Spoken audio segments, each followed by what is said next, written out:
Well, good morning, and thank you for coming here today. I'm Senator Lee Beyer. I represent the Central Lynn and Lane counties, and here specifically today to talk about House Bill 3436, which is a effort to try and help young Oregonians address their future retirement needs. This is a bill that creates a task force or a work group, if you will, to explore, is there something that the legislature and the state could do to help people save for the future? Now, you might ask, why, with all the resources out there, is that something we're concerned about? Well, most of the literature, if you look at it from all of the national research groups, shows that, frankly, Oregonians are not doing, not only just Oregonians, but young people in general are not doing a very good job at saving, whether that's from confusion or just they make some pretty bad choices. We're not sure why that is, but it is the case.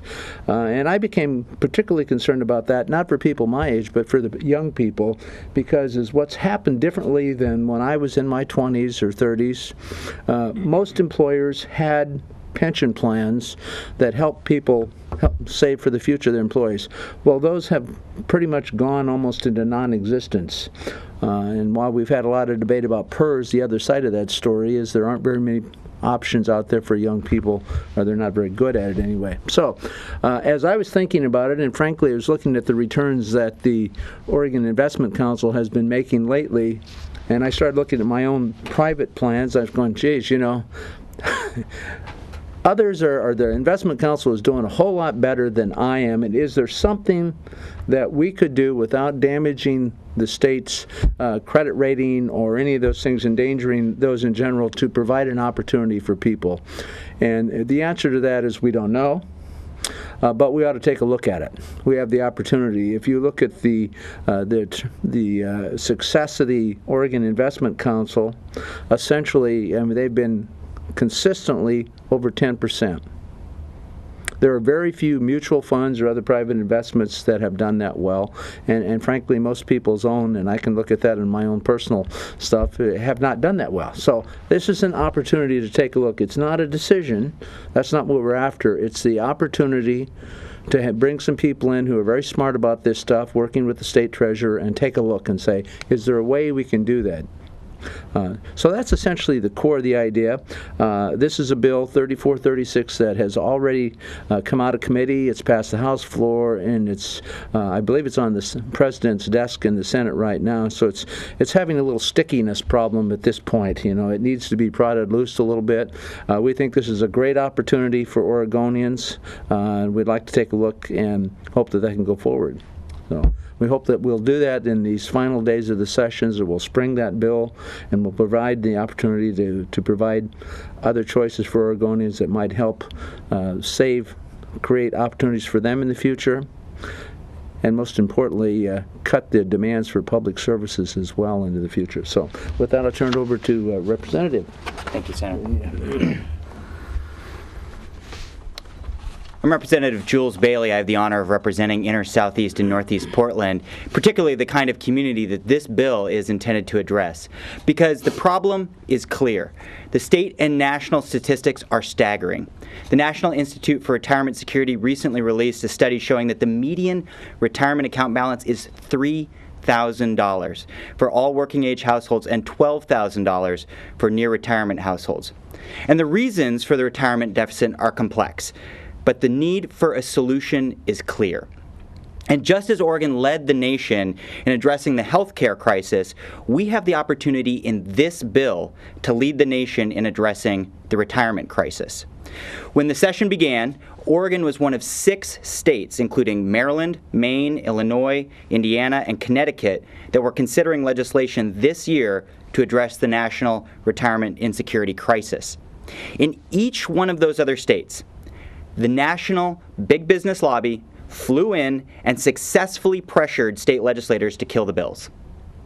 Oregon's bill should not be controversial. It creates a task force, which includes the financial industry, and asks the task force to study the issue and develop a recommendation to the 2015 legislature. It's common sense. But Wall Street is trying to kill this bill too.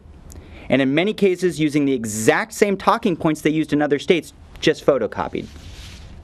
The primary opposition to this bill has come from two national industry groups: the Security Industries and Financial Markets Association, which represents Goldman Sachs, Morgan Stanley, and other large financial institutions, and the American Council of Life Insurers, which represents New York Life, Mass Mutual, and other large insurance corporations. Why? It's very simple: to protect the fees that they are charging Oregonians. We heard about this in the debate on the floor, when opponents stood up and said that if this bill passed, there might be a chance that Oregonians would pay lower fees to be able to access saving for retirement. I think that's part of the goal. We need a safe, secure, and affordable way for Oregonians to save for retirement.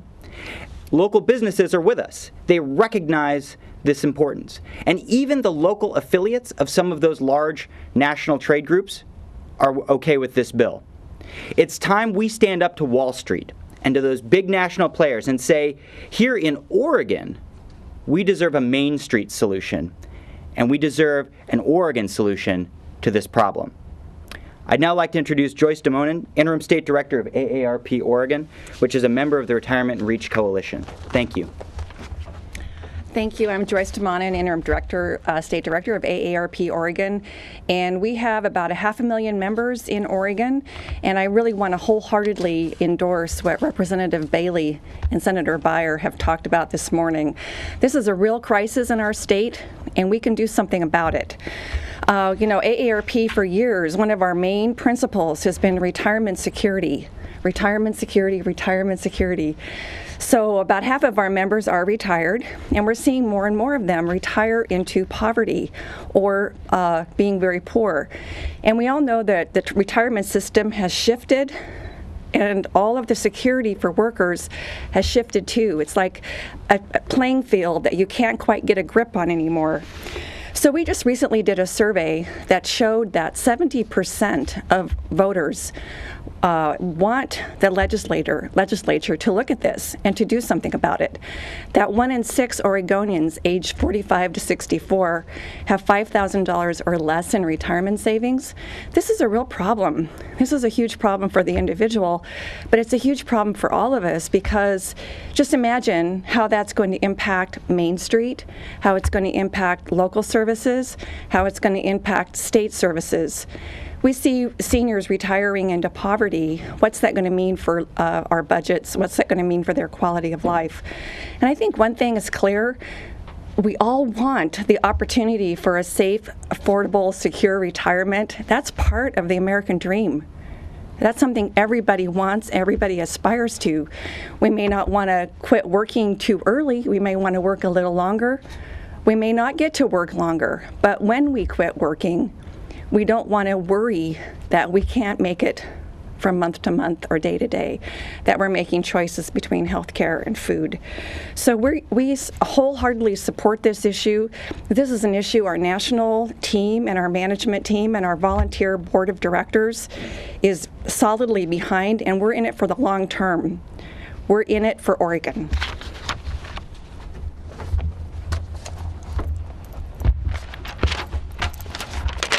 Good morning. I am a Main Street business. My name is Deborah Field, and I co-own Paper Jam Press in Northeast Portland. I also serve on the executive team of Main Street Alliance. We are a small business advocacy group. In Oregon, the Main Street Alliance is made up of over 1,200 small business owners. Recently, we did a poll with the American Small Business Council, and 70% of the small business owners and Main Street business owners felt that we had a lack of retirement security, and it was an economic burden to small businesses.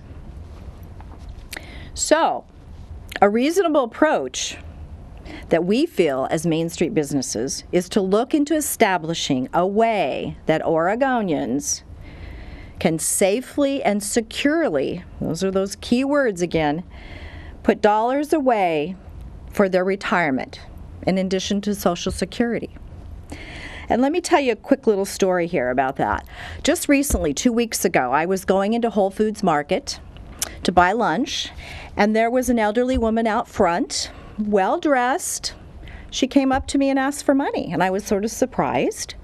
And I said, "Why do you need money?" And she said, "Well, I need to eat." I said, "Okay, come on in, let me buy you lunch." So we went in, filled up our trays with, have you been to Whole Foods where you can go to the buffet table and pretty nutritious food? And in talking with her, I found out she was on Social Security trying to live on $700 a month. She couldn't afford to eat. I think that was a real example to me that this is going on. This is going on. Our seniors are becoming the largest poverty class. So HB 3436 is a step in the right direction. It recognizes we have a problem in Oregon and we need a solution.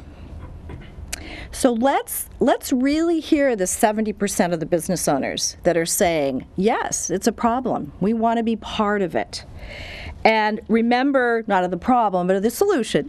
And let's remember that the majority of businesses in Oregon and in the U.S. are small businesses. Let's not forget that. And let's hope that the legislature won't be swayed by big business and big money who want to stop the discussion before it's even got started. We need a discussion around this.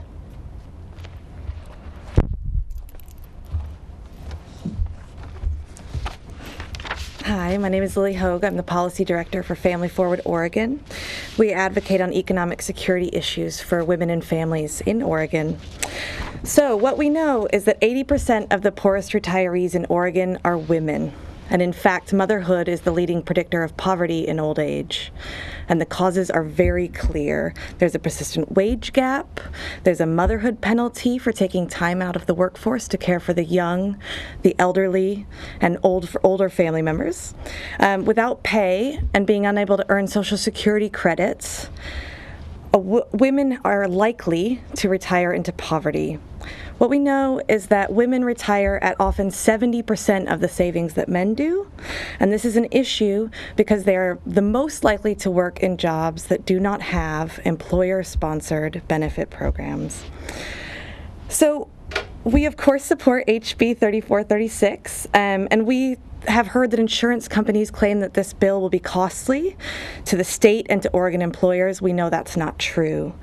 What this does is creates a task force to make recommendations to the legislature to help solve the very real problem of women and families retiring into poverty.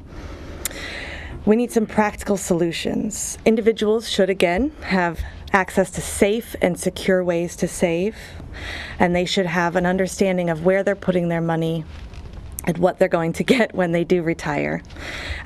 We're frustrated that Wall Street has swooped into Oregon and is trying to represent Oregon working families.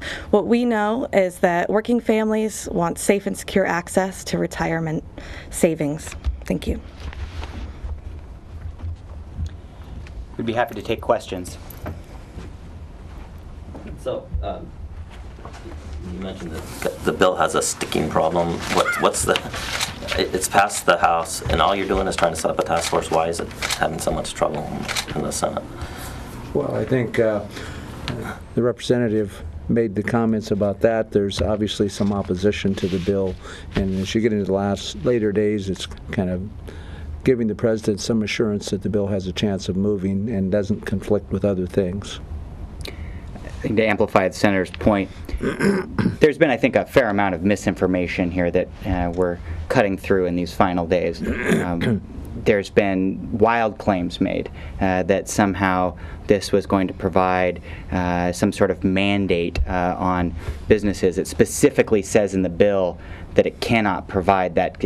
The task force cannot recommend something with that sort of mandate. There's been claims that somehow this is a guaranteed return. It says very clearly in the bill that the plan cannot recommend any kind of financial liability for the state. So we think it's an issue of just making sure that we're very clear about what is actually in this bill, what are we asking the task force to do, and helping people to understand that and cut through some of the Wall Street opposition. So is there a concern that this would be a PERS for everybody else when you're, Well, of course, that's a concern that people have, and that's why, from my perspective, and I think from Representative Bailey's as well, made it very clear that in looking at this, that it absolutely should not create a liability for the people of Oregon.